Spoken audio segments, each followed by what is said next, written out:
Okay, this is section 3, known as the critical period. So we're talking about the Articles of Confederation. So the Articles of Confederation. Now, this was America's first written constitution.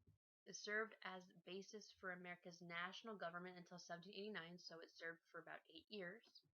Now, the goals of the AFC or AC: limit powers of central government, one vote, one state, regardless of population, so every colony got one. A lot of the more populous states did not like that because they thought that they should have more votes because of how many people they had in each of their territories. They also wanted to regulate trade with the Native Americans. That was something that was going on, that they wanted to make sure that they could still come up with trade agreements, etc. They wanted to make sure that they had the ability to do so because they weren't being able to do it before.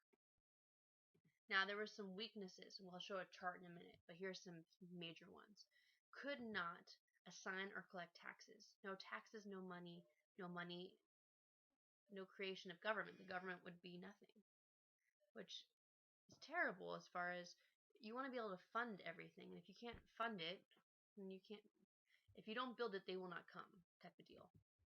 Regulate trade with foreign countries. They wanted to be able to work with France, to work with Holland, to work with all these different countries that maybe they couldn't do before under Great Britain.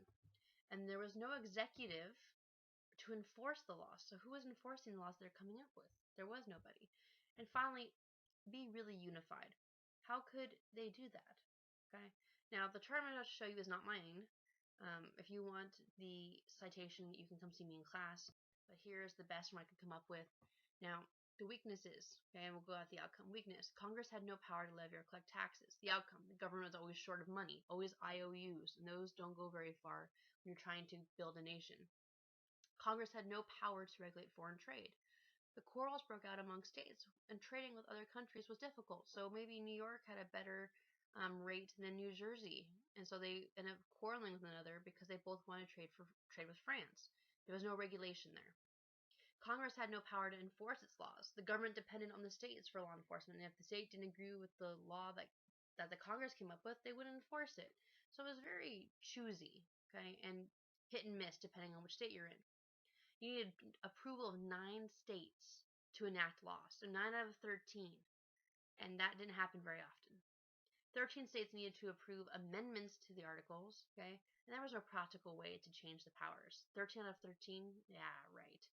Okay, and the government had no executive branch. Again, there was no effective way to coordinate the work of the government. Who did what? We don't know. There was no rhyme or reason. And finally, there was no national court system. So the central government had no way to settle disputes among the states. Now, currently, we have the Supreme Court in place that settles these issues. But it's interesting to see that this was kind of like our trial run, and obviously, we needed to upgrade what we first established. We'll be talking about Section 4 tomorrow, Block Day, concerning Anti-Federalists versus Federalists and how we came up with a new plan.